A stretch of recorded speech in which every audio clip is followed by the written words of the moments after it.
I just tested the rank spray that they sent for my review, and this thing rocks. Love the fact that this is Victor Fresh scent. Don't know what that is, but it smells fantastic, by the way. Almost a little bit of a minty, fresh type of smell. What this is an odor eliminator. It doesn't mask the smell with a bunch of different fragrances. It actually eliminates the odor literally at the enzyme level, which is really great. We do have a French, and you can see it in the B-roll here. And of course, dogs are dogs, and pets are going to leave, unwanted smells here and there. And this thing is great because it is safe for pets. I can just spray around him and he really doesn't bother. He just looks at me and goes, yeah, you do your thing, and I'm still going to do my thing, and I know he does.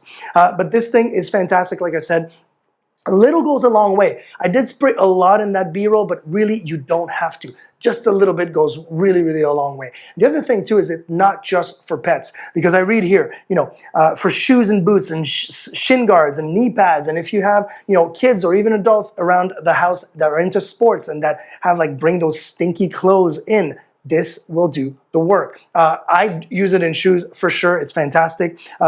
Like I said, gym bags, uniforms, definitely. Hats and helmets. Didn't think of that one, but definitely would use it. So yeah, the rank spray, fantastic in my book.